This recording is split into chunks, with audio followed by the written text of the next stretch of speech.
14 November SSC, 2রা December HSC শুরু। সংক্ষিপ্ত সিলেবাসে পরীক্ষার সময়সীমা 1.5 ঘন্টা, মানতে হবে 11 নির্দেশনা। প্রধানমন্ত্রীর জন্মদিন উপলক্ষে ওয়াশিংটন ডিসিতে আনন্দ র্যালি। মঙ্গলবার দিবসটিতে ভ্যাকসিন পাবেন দেশের 75 লাখ মানুষ। বিমানবন্দরে শুরু হয়নি আরটিপিসিআর পরীক্ষা। রাজনীতিতে ফিরতে জামায়াতে ইসলামীর মাস্টার প্ল্যান। সরকারি 25টি সেক্টরে 2 লাখ সদস্য নিয়োগের চক্রান্ত। 9 নেতাকর্মীকে জিজ্ঞাসাবাদে তথ্য। চট্টগ্রামের আগ্রাবাদে ড্রেনে পড়ে কলেজ ছাত্রী নিখোঁজ। কয়েক ঘন্টায় মেলেনি হদিস। উদ্ধার কাজে ফায়ার সার্ভিস। চশমা কিনে মামার সঙ্গে বাসায় ফেরার পথে দুর্ঘটনা। দেখছিলেন শিরোনাম। প্রবাসের সময়ের সঙ্গে আছি আমি মার্জিয়া শ্রেয়া। চট্টগ্রামের আগ্রাবাদে ড্রেনে পড়ে এক কলেজ ছাত্রী নিখোঁজ হয়েছে। ঘটনাস্থলে উদ্ধার কাজ চালাচ্ছে ফায়ার সার্ভিস। এই মুহূর্তে সেখানে আছেন রিপোর্টার কমল দে। সরাসরি চলে যাচ্ছি তার কাছে। কমল, প্রায় 3 ঘন্টার বেশি সময় ধরে উদ্ধার অভিযান চলছে। এখন পর্যন্ত নিখোঁজ কলেজ ছাত্রী সেহরিন মাহমুদ সাদিয়াকে কিন্তু সন্ধান পায়নি। আর রাত ঠিক 10টা 10 মিনিটের দিকে নগরীর আগ্রাবাদ বাদামতলীর মোড় যে বড় ড্রেনটি রয়েছে, সেই ড্রেনের পাশে কিন্তু সে তার একটি ইউনিভার্সিটি তার মামার সাথে ডাক্তার চোখে ডাক্তার দেখিয়ে চশমা নিয়ে বাসায় ফিরে যাচ্ছিলেন। সে বাসায় ফেরার পথে কিন্তু তখন তো একটু করে গুড়ি গুড়ি বৃষ্টি হচ্ছিল। রাস্তায় এড়ানোর জন্য তারা যে ফুটপাথের যে ট্রেনের স্ল্যাবটি রয়েছে সেই স্ল্যাবের উপরে উঠে তখনই পা পিছলে কিন্তু এই যে সাদিয়া নিচে পড়ে যায়। তখনই তাকে উদ্ধারের জন্য তার মামাও কিন্তু সেই ড্রেনে লাফিয়ে পড়েছিলেন, কিন্তু তার মামা তাকে আর রক্ষা করতে পারেনি। সেই ড্রেনের মধ্যে আটকা পড়ে। এরপর পরে কিন্তু একজন প্রত্যক্ষদর্শী 999-এ খবর দিয়ে ফোন দিয়ে ফায়ার সার্ভিসকে তলব করে এবং ফায়ার সার্ভিসের ডুবুরি দলে এসে কিন্তু উদ্ধার অভিযান শুরু করেছে।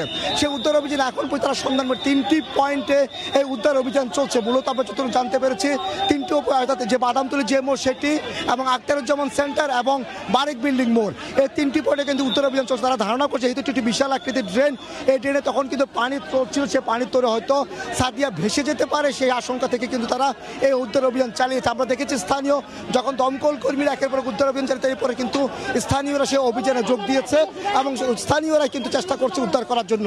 তবে তারা ধারণা করছে যেখানে পড়ে গেছিল সাদিয়া, সেখানে স্থানীয়রা ধারণা করছে তাদের সাদিয়া লাশ হতে সেখানে আছে। কিন্তু ফায়ার সার্ভিসের কর্মীরা কিন্তু তারা 3টি পয়েন্টে একসাথে তারা কিন্তু এই উদ্ধার অভিযান চালিয়েছে। বিশেষ করে যেখানে সাদিয়া পড়ে গিয়েছিল সেই পয়েন্টে অর্থাৎ বাদামতলীর মোড়, এরপর তার কিছু দূর গিয়ে আখতারুজ্জামান সাইডে, এরপর কিন্তু এটি বারিক বিল্ডিং মোড় হয়ে কর্ণফুলী থানায় নদীতে গিয়ে পড়েছে। তো বলা চলে চট্টগ্রামে যে আজকে কিন্তু এই ঘটনাটি ঘটেছে রাত 10টা 10 মিনিটের দিকে। সাদিয়া অর্থাৎ কলেজ ছাত্রী সাদিয়া তার মামার সাথে পার্শ্ববর্তী যে শাহজালাল মার্কেট রয়েছে সেই শাহজালাল মার্কেটের চোখের ডাক্তার দেখিয়েছে এবং ডাক্তার দেখানোর পর সে চশমা নিয়ে তারা বাসায় ফিরছিল। আর তখন গুড়ি গুড়ি বৃষ্টি হচ্ছিল। গুড়ি গুড়ি বৃষ্টির কারণে রাস্তায় কাদা জমে যায়। রাস্তার কাছে থেকে বাঁচার জন্য তারা মূলত এই ড্রেনের স্ল্যাবের উপর উঠে যায়। সে স্ল্যাবের উপর উঠার পরে কিন্তু পা পিছলে কিন্তু সাদিয়া নিচে পড়ে গেলে এবং সে যখন পানিতে হাবুডুবু খাচ্ছিল তখনই কিন্তু তার যে পার্শ্ববর্তী সাথে তার মামা ছিল, তার মামাও কিন্তু তাকে বাঁচানোর জন্য বা তাকে রক্ষা করার জন্য সে ড্রেনে লাফিয়ে পড়ে। কিন্তু তার মামাকে কিন্তু সে তখন আর বাঁচাতে পারেনি। সে হাত দেখানোর চেষ্টা করেছিল। এরপর তার মামা উঠে আসে এবং তার মামাকে কিন্তু অসুস্থ অবস্থায় হাসপাতালে কিন্তু নিয়ে যাওয়া হয়েছে। ফায়ার সার্ভিস এবং দমকল কর্মীরা কিন্তু এবং স্থানীয়রা কিন্তু একযোগে সে উদ্ধার অভিযান চালিয়ে যাচ্ছে। উদ্ধার অভিযান চলছে। স্থানীয়রা কিন্তু আশা করছে, আশঙ্কা করছেন যেখানে এইমাত্র ফায়ার সার্ভিসের ডুবুরি দলটি যেখানে অবস্থান নিয়েছে সেখানে তার অবস্থান রয়েছে বলে কিন্তু ধারণা করা হচ্ছে। তো বলা চলে যে আসলে যে উদ্ধার অভিযানটি এখনো চলছে প্রায় 3 ঘন্টার বেশি সময় ধরে সেই উদ্ধার অভিযান চলছে। আমি সর্বশেষ বলি যেটি সেটা হলো রাত 10টা 10 মিনিটের দিকে এই ড্রেনে পড়ে যায় কলেজ ছাত্রী সাদিয়া এবং তারপরে কিন্তু এরপর তারা ফায়ার সার্ভিসের একাধিক দল ডুবুরি দল উদ্ধারের চেষ্টা চালিয়ে যাচ্ছে। এখন পর্যন্ত আমার কাছে ছিল যে উদ্ধার কাজ চলছে এবং তারা ধারণা করছেন সেখানে হতে সাদিয়া থাকতে পারে এমনটি ধারণা করছে। তো এখন মধ্যে বলা চলে প্রায় 3 ঘন্টার বেশি সময় যে দমকল কর্মীদের উদ্ধার প্রচেষ্টা এবং স্থানীয়দের প্রচেষ্টা, সেই প্রচেষ্টা বলা চলে এখন পর্যন্ত সাদিয়াকে উদ্ধার করা সম্ভব হয়নি। তার উদ্ধার অভিযান চলছে।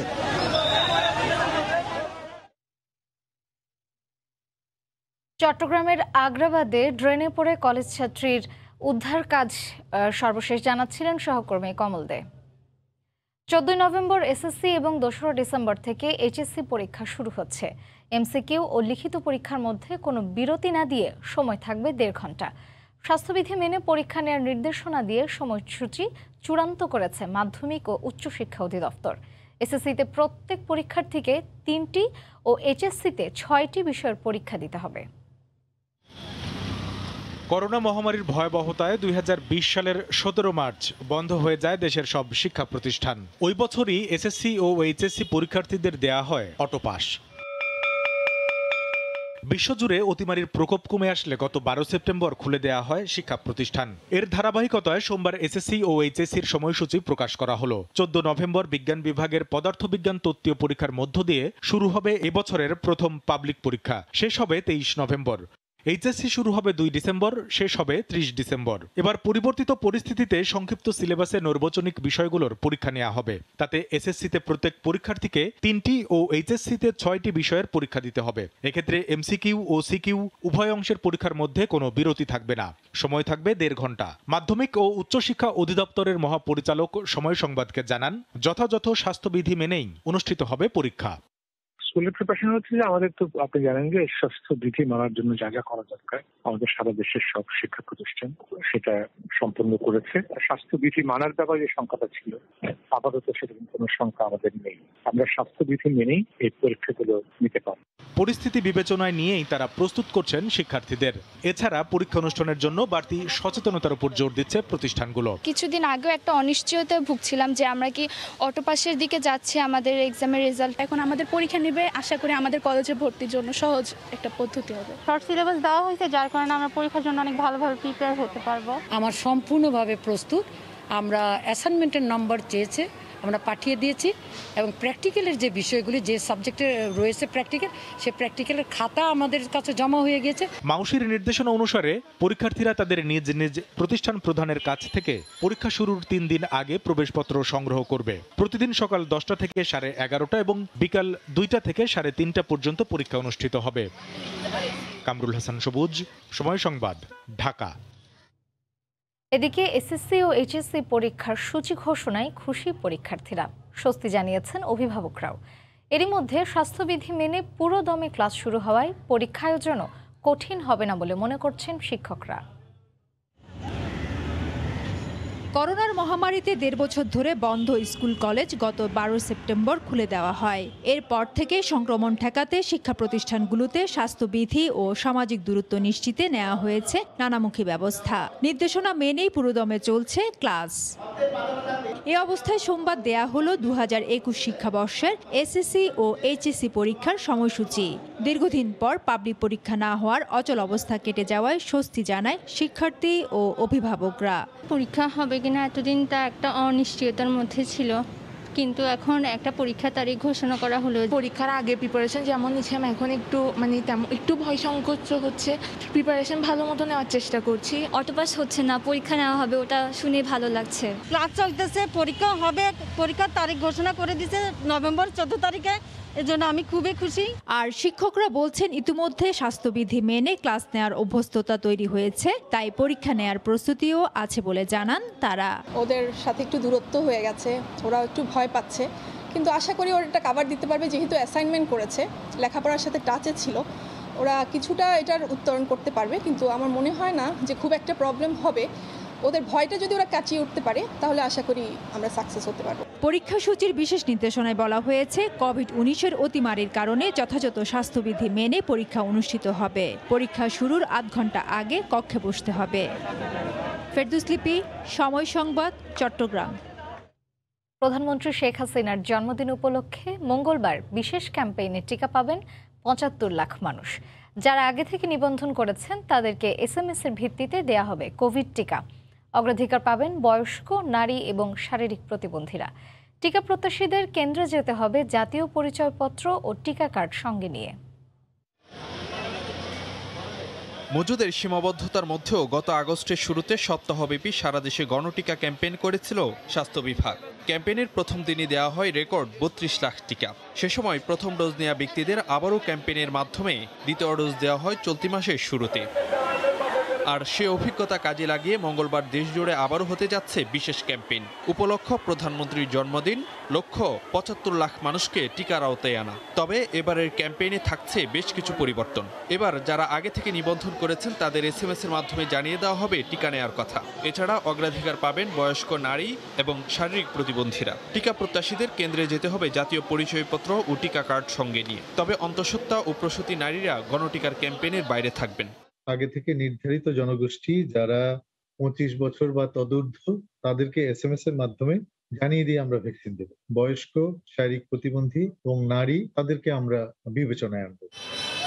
আগেরবারের মতো এবারের ক্যাম্পেইনে ইউনিয়ন পর্যায়ে 3টি, পৌরসভায় প্রতি ওয়ার্ডে 1টি এবং সিটি কর্পোরেশন এলাকায় প্রতি ওয়ার্ডে 3টি করে বুথে টিকা দেওয়া হবে। স্থানীয় ব্যবস্থাপনায় যারা সংশ্লিষ্ট কর্তৃপক্ষ আছেন তারা বুথের সংখ্যা বাড়িয়েও নিতে পারেন, কমাতেও পারেন। প্রতিটি ইউনিয়ন 1500 বা তদূর্ধ্ব, পৌরসভা পর্যায়ে প্রতিটি ওয়ার্ডে 500 বা তদূর্ধ্ব এবং সিটি কর্পোরেশনে প্রতিটি ওয়ার্ডে 1000 বা তদূর্ধ্ব মানুষকে ভ্যাকসিনেশন করার জন্য আমরা লক্ষ্যমাত্রা স্থির করে দিয়েছি। টিকা কার্যক্রম শুরু হবে সকাল 9টা থেকে। ক্যাম্পেইনের সময় যারা টিকা নেবেন তাদেরকে একইভাবে ক্যাম্পেইনের মাধ্যমে আগামী মাসে দেওয়া হবে দ্বিতীয় ডোজ। ফারুক ভাইয়া, রবিন, সময় সংবাদ, ঢাকা। প্রধানমন্ত্রী শেখ হাসিনার জন্মদিন উপলক্ষে যুক্তরাষ্ট্রের ওয়াশিংটন ডিসিতে হোয়াইট হাউসের সামনে আনন্দ র্যালি করেছেন স্থানীয় আওয়ামী লীগের নেতাকর্মীরা। তারা সরকার প্রধানের নেতৃত্বের প্রশংসা করার পাশাপাশি বাংলাদেশের অগ্রযাত্রা অব্যাহত থাকবে বলে আশা প্রকাশ করেন। ওয়াশিংটন ডিসিতেই আছেন এই মুহূর্তে প্রধানমন্ত্রী শেখ হাসিনা। এখানে উপস্থিত আছেন আওয়ামী লীগ, যুবলীগ, ছাত্রলীগ, শ্রমিক লীগ, মহিলা আওয়ামী লীগ। এটি একটি আনন্দ সমাবেশ, এটি একটি শান্তি সমাবেশ। প্রধানমন্ত্রী শেখ হাসিনা জাতিসংঘ এসে যে 76তম সাধারণ অধিবেশনে যে ভাষণ দিয়েছেন এবং সেখানে বাংলাদেশকে তিনি যেভাবে উপস্থাপন করেছেন সেটি কিন্তু বিশ্ব নেতৃবৃন্দের কাছে প্রশংসিত হয়েছে। রাজধানী ওয়াশিংটন ডিসিতে তিনি এসেছেন ব্যক্তিগত সফরে। উনি ভ্যাকসিনের কথা বলেছে, সময়ভাবে বিতরণ করতে হবে। উনি রোহিঙ্গাদের কিভাবে সম্মানের সহিত বিদেশে তার দেশে পাঠানো হবে সেজন্য সকল রাষ্ট্রপ্রধানদের কাছে অনুরোধ করেছে। মাত্র কয়েক ঘন্টা পরেই কিন্তু প্রধানমন্ত্রী শেখ হাসিনার জন্মদিন। সেই জন্মদিনের আনন্দ উৎসব, সেই জন্মদিনের যে উৎসব, সেই উৎসবের সঙ্গে শান্তি সমাবেশ মিলে একটি ভিন্ন আমেজ এই হোয়াইট হাউস ঘিরে তৈরি হয়েছে।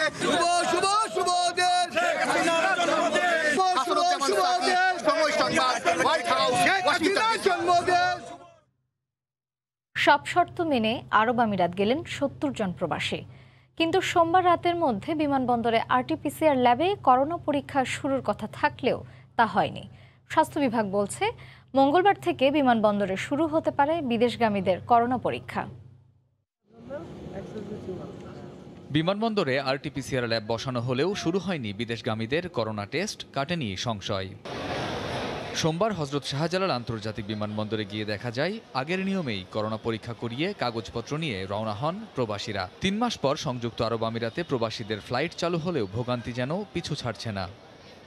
বেসামরিক বিমান পরিবহন ও পর্যটন প্রতিমন্ত্রী সোমবার থেকে বিমানবন্দরে RT-PCR ল্যাবে করোনা পরীক্ষা শুরু হবে বলে জানালেও সরেজমিনে গিয়ে মেলে উল্টো চিত্র। আজকে রাত্রে ফ্লাইট একটা যাবে, কালকেও যাবে। সুতরাং ইন এডিশন টু দ্যাট আমাদের এই এয়ারপোর্টের ভিতরে 6 ঘন্টা আগে আবার এটা করতে হবে। আর কোনো বাধা নাই ভ্রমণের ক্ষেত্রে, বিশেষ করে আমিরাতে ভ্রমণের ক্ষেত্রে।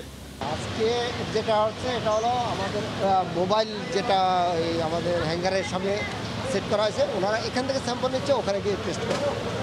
জাস্ট এটা 3 ঘন্টার মধ্যে এটা র্যাপিড টেস্ট আজকে চলবে, আর অন্যটা আজকে হচ্ছে না। আর বাকিটা ওই অন্যগুলো যেটা এয়ারপোর্টে হওয়ার কথা এটা আগামীকাল হবে। মন্ত্রণালয় বিমানবন্দরে করোনা পরীক্ষার চালুর বিষয়ে জানালেও স্বাস্থ্য বিভাগের কর্মকর্তা বলছেন এ বিষয়ে কিছুই জানেন না তারা। আমাদের প্রস্তুতি বলছি কালকে বললো না 28 তারিখের জন্য, তাহলে ওদেরকে রাতে আমরা ডাকতে হবে ল্যাবের লোকজনকে। আমরা তো 28 তারিখ ধরে বসে আছি। সবকিছু ঠিক থাকলে মঙ্গলবার থেকে বিমানবন্দরে RT-PCR ল্যাবে বিদেশগামী প্রবাসীদের করোনা পরীক্ষা শুরু হতে পারে বলে জানিয়েছে স্বাস্থ্য অধিদপ্তর। কামরুজ্জামান মামুন, সময় সংবাদ, ঢাকা। 2048 সালে সংখ্যাগরিষ্ঠ দল হিসেবে ক্ষমতায় যেতে চায় জামায়াতে ইসলামী। এ লক্ষ্যে সরকারের 25টি গুরুত্বপূর্ণ সেক্টরে নিয়োগ দেয়া হবে 2 লাখ সদস্য। ট্রেড ইউনিয়নের মাধ্যমে নিজেদের কর্মী সংগ্রহ করছে নিবন্ধন হারানো দলটি। টার্গেট করা হচ্ছে তরুণ প্রজন্মকে। সম্প্রতি জামায়াত শিবিরের নেতাদের রিমান্ডে এসব তথ্য জানতে পেরেছে গোয়েন্দারা। বুলবুল রেজা রিপোর্ট। 2013 সালে একটি রিটের রায়ে রাজনৈতিক দল হিসেবে জামায়াত ইসলামী নিবন্ধন বাতিল করে হাইকোর্ট। 2018 সালে দলটির নিবন্ধন বাতিল করে প্রজ্ঞাপন জারি করে নির্বাচন কমিশন। বিএনপির সঙ্গে জোটবাঁধা দলটি সবশেষ নির্বাচনে ধানের শীষ প্রতীকে অংশ নিতে পারলেও রাজনীতিতে ফেরার নতুন পথ খুঁজছে দলটি। চলতি মাসের 6 সেপ্টেম্বর রাজধানীর বসুন্ধরা আবাসিক এলাকা থেকে জামায়াত ইসলামীর সেক্রেটারি জেনারেল মিয়া গোলাম পরোয়ার, শিবিরের সাবেক কেন্দ্রীয় সভাপতি সহ 9 জনকে গ্রেফতার করা হয়। পরে তাদের বিরুদ্ধে মামলা দায়ের করা হয় সন্ত্রাস বিরোধী আইনে। দুদফা তাদেরকে রিমান্ডে এনে জিজ্ঞাসাবাদ করে গোয়েন্দা পুলিশ। রিমান্ডে চাঞ্চল্যকর তথ্য পাওয়ার দাবি গোয়েন্দাদের। 2018 থেকে 2048 30 সালা পরিকল্পনা জামায়াত ইসলামীর। ভিশন 2048 সামনে রেখে 5টি পঞ্চবার্ষিক পরিকল্পনা নিয়েছে দলটি। পরিকল্পনায় সরকারের 25টি গুরুত্বপূর্ণ সেক্টরে 2 লাখ কর্মী নিয়োগ করা হবে। তাদের মূল টার্গেট দেশের কৃষক, শ্রমিক সহ খেটে খাওয়া মানুষ।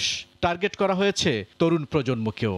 জামায়াত পরিচালিত শিক্ষা প্রতিষ্ঠান, হাসপাতাল ও আর্থিক প্রতিষ্ঠানের কলেবর বৃদ্ধি করা হবে। তারা বিভিন্ন সংগঠন অর্গানাইজ করে সেখানে বিদেশ থেকে ফান্ড এনে সেই ফান্ডটা মূলত তাদের দলের উদ্দেশ্যে তারা ব্যবহার করছে। তাদের মূল উদ্দেশ্য ছিল ছদ্মবেশে ছাত্রলীগের মধ্যে ঢুকিয়ে দেওয়া, কিছু কিছু মানুষকে তারা হেফাজতের সাথে ঢুকিয়ে দিয়েছে। এরকমভাবে সকলের কাছ থেকে তারা আসলে গোপন তথ্য সংগ্রহ করে তাদের উদ্দেশ্য হচ্ছে তারা ক্ষমতার ধার প্রান্তে যাওয়া।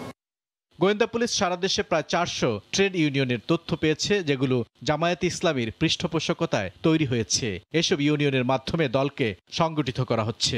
তাদের মূল টার্গেট ছিল যে একদিকে আওয়ামী লীগের যে অর্জন সেটা তাদের মিডিয়া, তাদের বিদেশি থেকে কিছু চক্র তারা এটাকে বিনষ্ট করবে, অন্যদিকে বিভিন্ন অর্গানাইজের সাথে মিশে মিলে নিজেরা একত্রিত হওয়ার চেষ্টা। এটাই ছিল তাদের ওই যে বসুন্ধরা যে তারা মিলিত হয়েছিল, এর একটা প্ল্যান ছিল।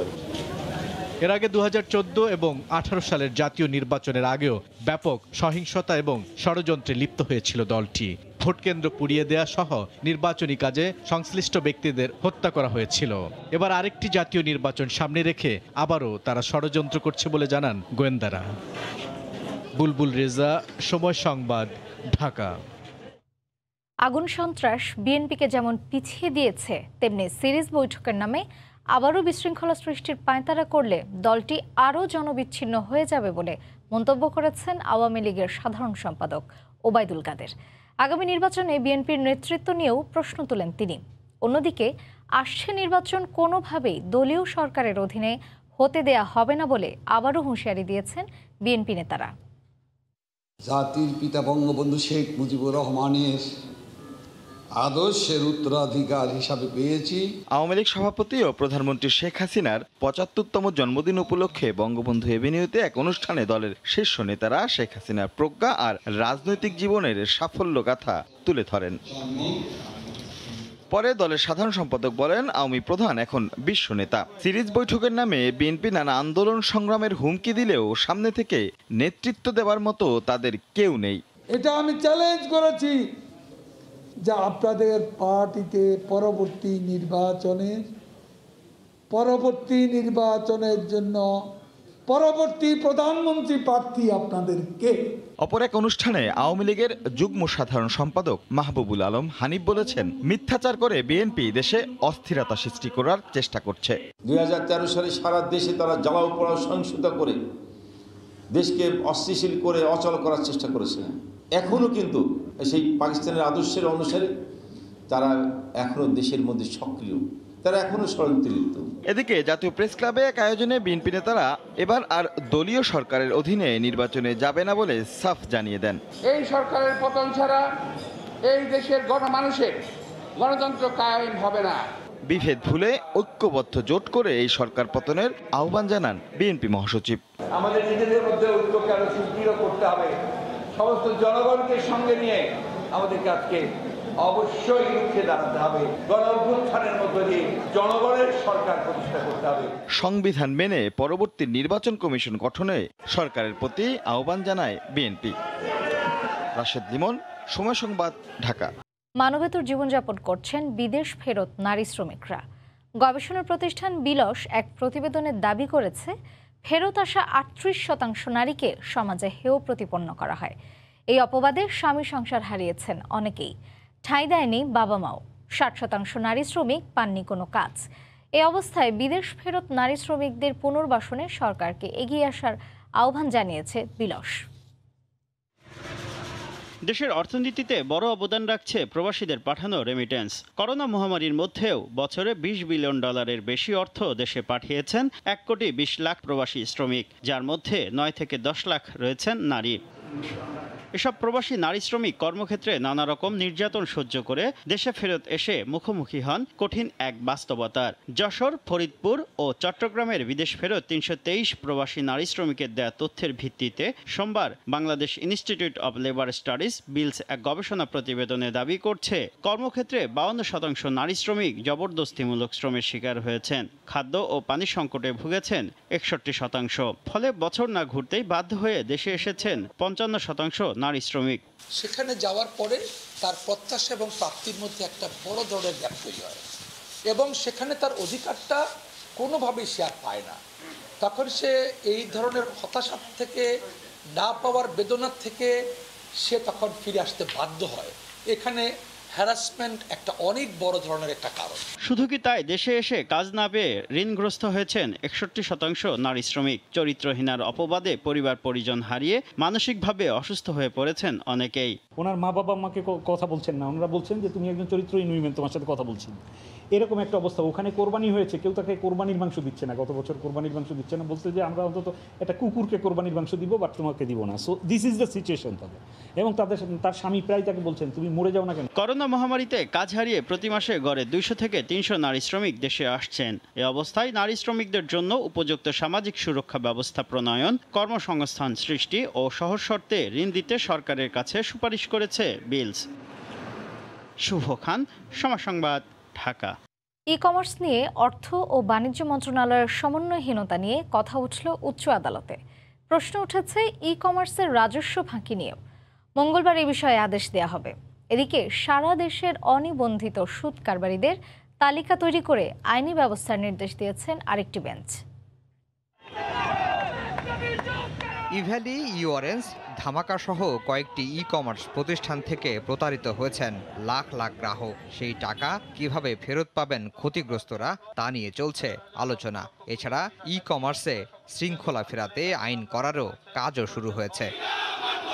এমন বাস্তবতায় ই কমার্স নিয়ে অর্থ ও বাণিজ্য মন্ত্রণালয়ের সমন্বয়হীনতা নিয়ে কথা হলো উচ্চ আদালতে। আদালত জানতে চান এসব প্রতিষ্ঠানগুলো সরকারের রাজস্ব ফাঁকি দিচ্ছে কি না। যদিও ই কমার্স রেগুলেটরি অথরিটির বিষয়ে মঙ্গলবার আদেশ দেয়া হবে। এক মন্ত্রণালয় আরেক মন্ত্রণালয়কে দোষারোপ করতেছে, সে বিষয়টা তাদের মধ্যে সমন্বয়হীনতা আছে। তো সেক্ষেত্রে যদি এটা রেগুলেটরি অথরিটি বা বডি থাকে তাহলে হয়তো সেই সমন্বয়হীনতাটা দূর হতে পারে। এদিকে সারা দেশে অনিবন্ধিত সুদী প্রতিষ্ঠান ও সুদ কারবারিদের তালিকা তৈরির নির্দেশ দিয়েছেন হাইকোর্ট। শুধু তালিকা তৈরি করলেই হবে না, নিতে হবে আইনগত ব্যবস্থা। কারা কারা এই ধরনের ব্যবসা করতেছেন লাইসেন্স ছাড়া, এবং যখন এটা তারা লিস্ট করবেন এই সময়ে যখনই যারে পাবেন যে তারা লাইসেন্স ছাড়া আনঅথরাইজ, এই লোকাল মানে আমাদের এনফোর্সমেন্ট এজেন্সিকে সাথে নিয়ে তৎক্ষণাৎ অ্যাডভান্স এটা বন্ধ করে দিবেন। দেশে মাইক্রো ক্রেডিট রেগুলেটরি অথরিটির অনুমোদনপ্রাপ্ত প্রতিষ্ঠানের সংখ্যা 746টি। এছাড়া সমিতি, কোঅপারেটিভ সোসাইটির নামে সুদী কারবার করছেন কয়েক হাজার অনিবন্ধিত প্রতিষ্ঠান। ব্যক্তি পর্যায়েও উচ্চ হারে সুদের কারবার করেন মহাজনরা। আফজাল হোসেন, সময় সংবাদ, ঢাকা। লাল তালিকাভুক্ত এ ক্যাটাগরির 12টি লিজিং কোম্পানির 96 ভাগই ঋণ খেলাপি। কেন্দ্রীয় ব্যাংকের গত কয়েক বছরের বিভিন্ন অডিট প্রতিবেদনে এমনই তথ্য উঠে এসেছে। এসব প্রতিষ্ঠানে 2 বছর আগে বিনিয়োগ করে এখন মূল টাকা ফেরত পাওয়াই অনিশ্চিত। এজন্য বাংলাদেশ ব্যাংকের নজরদারিকে দায়ী করছেন ভুক্তভোগী ও অর্থনীতিবিদরা। সেলিয়া সুলতানা রিপোর্টে বিস্তারিত। লক্ষ টাকা থাকলে 20,000 টাকা কেটে নেয় সরকার, এছাড়া ভ্যাট আছে, মানে টাকায় কোনো লাভ হচ্ছে না আমার। আমি তো প্রত্যেক মাসে এক বোঝাই দিতেছি। পেনশন সবার জীবনের একটি সময়ের বিশেষ নিরাপত্তা। কিছুটা বাড়তি অর্থনৈতিক নিরাপত্তার কথা ভেবে লিজিং কোম্পানিতে যারা সেই অর্থ লগ্নি করেছিলেন এখন তারা অসহায়। ফিক্সড ডিপোজিট 15 লক্ষ টাকা রাখলাম, তারপরে থেকে এখন পর্যন্ত আমি কোনো ইন্টারেস্ট পাইনি। যখন আমাদের টাকা নিয়েছিল পিপলস লিজিং এর অবস্থা তখনই খারাপ ছিল এবং আমার মনে হয় বাংলাদেশ ব্যাংক নিশ্চয়ই সেটা জানতেন। তালবাহানা করে এটা কোনোভাবেই এনক্যাশমেন্ট করছিলেন না, তার উপর দিয়ে বারবার খালি ইন্টারেস্ট রেটটা বেটার করে দিয়ে ওনার এক্সটেনশন করে দিচ্ছিলেন। অনিয়ম ও অব্যবস্থাপনার কারণে বাংলাদেশ ব্যাংকের 12টি লাল তালিকাভুক্ত এ ক্যাটাগরির লিজিং কোম্পানি রয়েছে। এর মধ্যে Bangladesh industrial finance company 96%, peoples leasing 67%, international leasing ছাড়াও 49% ঋণ খেলাপির প্রতিষ্ঠান ফার্স্ট ফাইন্যান্সে কেন্দ্রীয় ব্যাংক থেকে পর্যবেক্ষক নিয়োগ দিয়েও উন্নতি হয়নি। দুদক আইনজীবী বলছেন এর দায় এড়াতে পারে না বাংলাদেশ ব্যাংক। লিজিং কোম্পানিকে বাংলাদেশ ব্যাংক লাইসেন্স দিচ্ছে, তার লাইসেন্সের মধ্যে অনেকগুলো টার্মস অ্যান্ড কন্ডিশন থাকে। সে যদি টাকা মিসঅ্যাপ্রিভিয়েশন করে, এমফাসাইজমেন্ট করে, লন্ডারিং করে, সেই টার্মস অ্যান্ড কন্ডিশনটা প্রপারলি কমপ্লাই হচ্ছে কিনা সেটা দেখভালের দায়িত্ব কিন্তু বাংলাদেশ ব্যাংক। আর আর্থিক প্রতিষ্ঠানগুলোর ধস এড়াতে কেন্দ্রীয় ব্যাংকের নজরদারি ও দক্ষ জনবল বৃদ্ধির উপর জোর দিলেন সাবেক গভর্নর। এখানে নজরদারি একটু কম, আমার মনে হয় বাংলাদেশ ব্যাংকের এই নজরদারি একটু বাড়াতে হবে। রেগুলার অডিট, ইন্সপেকশন করা এবং যথাযথ দ্রুত পদক্ষেপ নিতে হবে বাংলাদেশ ব্যাংকে, কারণ এখানে জনগণের আমানত, সংশ্লিষ্ট এবং ব্যবসা বাণিজ্য ওতপ্রোতভাবে জড়িত। খুব কঠোর অবস্থা নিতে হবে যখন এরা ব্যতিক্রম করে, প্রয়োজন হলে তাদের বিরুদ্ধে যথাযথ আইনত ব্যবস্থা নিতে হবে। বিভিন্ন তদন্ত সংস্থার তথ্য বলছে লিজিং কোম্পানিগুলোর অর্থ লোপাটে জড়িত থাকার অভিযোগে শতাধিক কর্মকর্তা অভিযুক্ত রয়েছেন। সেলিয়া সুলতানা, সময় সংবাদ, ঢাকা। জার্মানির 20তম পার্লামেন্ট নির্বাচনে ক্ষমতাসীনদের বিরুদ্ধে জয় পেয়েছে দেশটির মধ্য বামপন্থী দল সোশ্যাল ডেমোক্রেটিক পার্টি এসপিডি। পার্লামেন্টের 598টি আসনের মধ্যে সর্বোচ্চ 210টিতে জিতে সরকার গঠনের পথে দলটি। নির্বাচনে জিতেই জার্মানিকে নতুন করে গড়ার প্রত্যয় ব্যক্ত করেছেন দলটির নেতা ওলাফ শলজ। জার্মানি থেকে বিস্তারিত জানাচ্ছেন সহকর্মী বিটু বড়ুয়া। জার্মানির 20তম পার্লামেন্ট নির্বাচনে অবশেষে জয়ী মধ্য বামপন্থী দল সোশ্যাল ডেমোক্রেটিক পার্টি এসপিডি সোমবার স্থানীয় সময় সকালে আনুষ্ঠানিক ফল ঘোষণার পর দলীয় কার্যালয়ে সমর্থকদের উদ্দেশ্যে দেয়া এক বক্তব্যে দেশের সর্বস্তরের নাগরিক সহ দলের নেতাকর্মীদের ধন্যবাদ জানান সম্ভাব্য ভবিষ্যৎ চ্যান্সেলর ওলাফ শলজ। একই সঙ্গে জার্মানির আর্থসামাজিক উন্নয়ন, জলবায়ু পরিবর্তনের প্রভাব মোকাবিলা এবং সাধারণ মানুষের ভাগ্য উন্নয়নের পাশাপাশি জার্মানিকে নতুন করে গড়ার প্রত্যয় ব্যক্ত করেন তিনি। সবার সম্মিলিত চেষ্টায় দীর্ঘদিন পর আমরা আমাদের কাঙ্ক্ষিত জয় পেয়েছি। সরকার গঠনে জনগণ আমাদের যে ম্যান্ডেট দিয়েছে 3 দল মিলে তা পূরণে আশাবাদী আমরা। 25.7% ভোট পেয়ে জয়ী হওয়ার পরই দ্রুত সরকার গঠনে আশাবাদী এসপিডি এই নেতা। জোট সরকার গঠনে 14.8% ভোট পাওয়া সবুজ দল ও ক্রিশ্চিয়ান লিন্টারের এফডিপির সঙ্গে আলোচনা চালিয়ে যাওয়ার কথাও জানান তিনি। তবে দেশটির রাজনৈতিক বিশ্লেষকরা মনে করেন জলবায়ু পরিবর্তন সহ দলটির নানা কর্মসূচিতে সবুজ দলের শর্ত এফডিপি মেনে না নিলে এসপিডির সঙ্গে জোট সরকার গঠন অনেকটাই কঠিন হয়ে পড়বে। নির্বাচনী প্রচারণায় এসপিডি যে প্রতিশ্রুতি সাধারণ ভোটারদের কাছে রেখেছিল সেই প্রতিশ্রুতি ধীরে ধীরে বাস্তবায়ন করাই হবে ওলাফ শলজের নেতৃত্বে জোট সরকারের প্রধান লক্ষ্য, বলছে এসপিডির নীতি নির্ধারকরাই। জার্মানি থেকে বিটু বড়ুয়া, সময় সংবাদ। ইতালির বিচার ব্যবস্থা ইউরোপের মধ্যে দীর্ঘ সময় ও সবচেয়ে ব্যয়সাপেক্ষ আইনি পদ্ধতি। সাধারণ মানুষের সুবিচার নিশ্চিত করতে এবার দেশটির বিচার ব্যবস্থা সংস্কারের তাগিদ দিয়েছে ইউরোপীয় কমিশন। সেই সঙ্গে সংস্কার ব্যয় মেটাতে 2300 মিলিয়ন ইউরোর তহবিল প্রদান করেছে দেশটিকে। বিচার ব্যবস্থা সংস্কারের খবরে খুশি প্রবাসীরা। ইতালি প্রতিনিধি মাকসুদ রহমানের তথ্য ও ছবি নিয়ে বিস্তারিত। ইউরোপের দেশ লুক্সেমবার্গ, বেলজিয়াম, জার্মানি ও অস্ট্রিয়ায় একটি মামলার সমাধান করতে সময় লাগে মাত্র 94 থেকে 152 দিন। সেখানে ইতালিতে একটি মামলা শেষ হতে সময় লাগে 527 দিন। দেশটির বিচার ব্যবস্থার এই দীর্ঘ সময়ের জন্য জনগণকে মামলার অতিরিক্ত ব্যয় বহন করতে হয় এবং পড়তে হয় ভোগান্তিতে। এবার ইউরোপীয় কমিশন থেকে বিচার ব্যবস্থার সংস্কার তাগিদ দেওয়া হয়েছে ইতালিকে। একই সঙ্গে 2.3 বিলিয়ন ইউরো তহবিল প্রদান করা হয়েছে। বিচার ব্যবস্থা সংস্কারের জন্য বিশাল এই অর্থের 40% দেওয়ানি, 25% ফৌজদারি, বাকি অর্থ পারিবারিক আদালত, লেবার কোর্ট ও অন্যান্য আইনি সংস্কারে ব্যবহার করা হবে। ইতালিতে বর্তমানে প্রায় 2 লাখ বাংলাদেশি প্রবাসীর বসবাস। দেশটির আদালতে বর্তমানে প্রবাসী বাংলাদেশিদের প্রায় কয়েক হাজার মামলা চলমান। বিচার ব্যবস্থা সংস্কারের সংবাদে খুশি স্থানীয় সহ প্রবাসীরা। ইউরোপ ইউনিয়ন যে উদ্যোগ নিয়েছে সেই উদ্যোগকে আমরা স্বাগত জানাই। মানুষ নির্বিঘ্নে চলাফেরা, কাজকর্ম করতে পারবে। সরকারের এই সুন্দর পদক্ষেপকে আমরা স্বাগত জানাই। বিচার ব্যবস্থার সংস্কার হলে সন্ত্রাস, মাদক পাচারের মতো বিষয়গুলোর দ্রুত বিচার সম্পূর্ণ হবে বলে মনে করেন সংশ্লিষ্টরা। সময় সংবাদ, ইতালি। পর্তুগালের অন্যতম পর্যটন আকর্ষণ ত্রয়া উপদ্বীপ। পাইন বন ঘেরা ১৩ কিলোমিটার দীর্ঘ সৈকত, দৃষ্টিনন্দন ও নান্দনিক বিভিন্ন আধুনিক স্থাপনা সহ গ্র্যান্ড ক্যাসিনোর মতো বিভিন্ন উপকরণ ত্রয়াকে করেছে আরও জনপ্রিয়। পর্তুগাল থেকে তারিকুল হাসান আশিকের রিপোর্টে বিস্তারিত। নৈসর্গিক প্রাকৃতিক সৌন্দর্যের দেশ পর্তুগালের অন্যতম দুটি উপকরণ সাগর ও পাহাড় হলেও সৈকতগুলো রয়েছে ভিন্ন ভিন্ন বৈশিষ্ট্য। রাজধানীর কাছাকাছি এমনই দৃষ্টিনন্দন পর্যটন আকর্ষণ ত্রয়া উপদ্বীপ। সবুজের বুক চিরে আঁকাবাঁকা পথের নীল জলে মিশে যাওয়ার মনোমুগ্ধকর দৃশ্য সহ অবকাশ যাপনের ১৬ আনাই রয়েছে ত্রয়ায়। বিলাসবহুল রিসোর্ট, ক্যাসিনো বা সৈকতীরের রেস্তোরাঁর বাইরেও ছোট বড় বিভিন্ন নৌকা বা প্রমোত্তরীরও ব্যবস্থা রয়েছে। এখানে রয়েছে পর্তুগালের সবচেয়ে বড় গল্ফ মাঠও। নানা দেশের পর্যটকের পাশাপাশি অনেক বাংলাদেশিও আসেন ত্রয়ার সৌন্দর্য উপভোগে। অনেকে আবার আয়োজন করে শিক্ষা সফরেরও। খেলাধুলা সহ বিভিন্ন আয়োজনে উপভোগ করেন প্রবাসী বাংলাদেশিরা। জায়গাটা পর্তুগালের অন্যতম সুন্দরতম একটা জায়গা। বছরে ১-২টা প্রোগ্রাম এভাবে থাকার কারণে চমৎকার ফিল করেছি। আমাদের সংস্কৃতিটাকে লালন করতে পারি, সেই জন্য মূলত লিসবন শিল্পগোষ্ঠীর যাত্রা শুরু হয়েছিল। ত্রয়া ভ্রমণে পর্যটকরা উপভোগ করতে পারেন ঐতিহ্যবাহী 25 এপ্রিল ব্রিজের সৌন্দর্য। বিচ ব্যবস্থাপনায় যে কোনো দেশের জন্যই উদাহরণ পর্তুগাল। পর্যটক টানতে প্রত্যেকটি সৈকতকেই সাজানো হয়েছে ভিন্ন ভিন্ন আঙ্গিকে। রয়েছে সব ধরনের আধুনিক সুযোগ সুবিধাও। করোনা মহামারীর ধকল কাটিয়ে ফের ঘুরে দাঁড়াতে শুরু করেছে পর্তুগালের পর্যটন নির্ভর অর্থনীতি।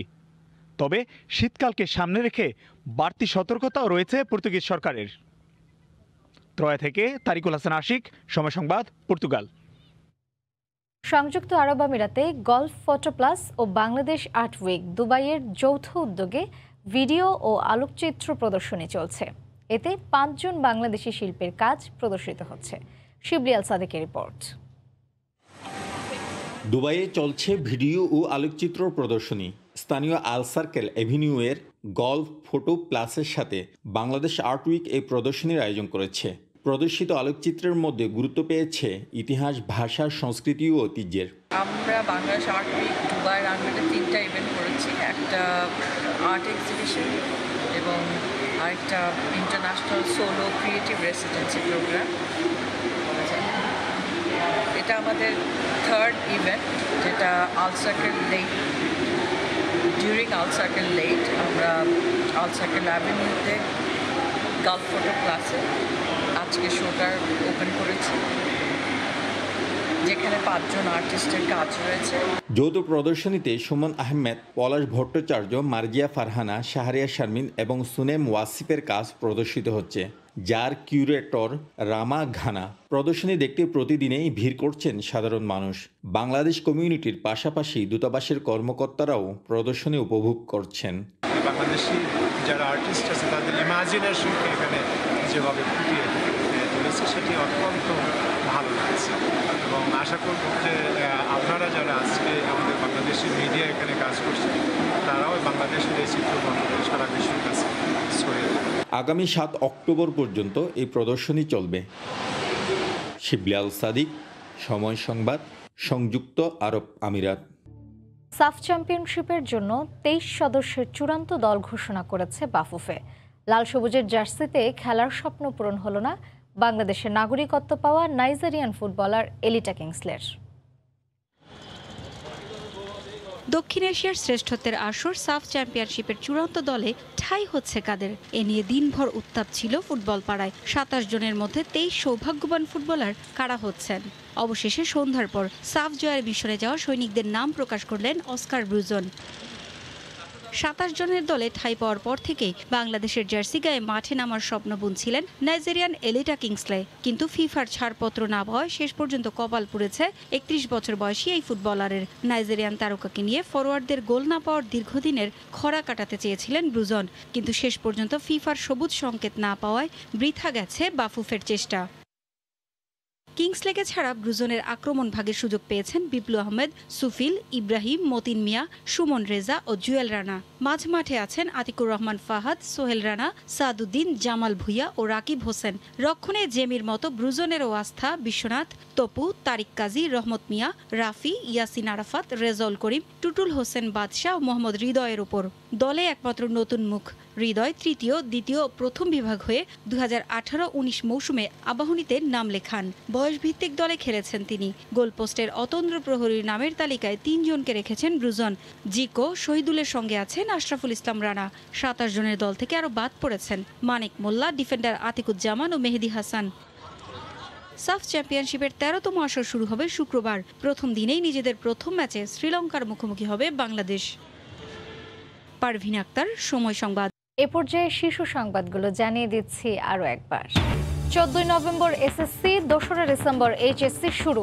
সংক্ষিপ্ত সিলেবাসে পরীক্ষার সময়সীমা 1.5 ঘন্টা, মানতে হবে 11 নির্দেশনা। প্রধানমন্ত্রীর জন্মদিন উপলক্ষে ওয়াশিংটন ডিসিতে আনন্দ র্যালি। মঙ্গলবার দিবসটিতে ভ্যাকসিন পাবেন দেশের 75 লাখ মানুষ। বিমানবন্দরে শুরু হয়নি আরটিপিসিআর পরীক্ষা। রাজনীতিতে ফিরতে জামায়াতে ইসলামীর মাস্টার প্ল্যান। সরকারি 25টি সেক্টরে 2 লাখ সদস্য নিয়োগের চক্রান্ত। 9 নেতাকর্মীকে জিজ্ঞাসাবাদে তথ্য। চট্টগ্রামের আগ্রাবাদে ড্রেনে পড়ে কলেজ ছাত্রী নিখোঁজ। কয়েক ঘন্টায়ও মেলেনি হদিস। উদ্ধার কাজে ফায়ার সার্ভিস। চশমা কিনে মামার সঙ্গে বাসায় ফেরার পথে দুর্ঘটনা।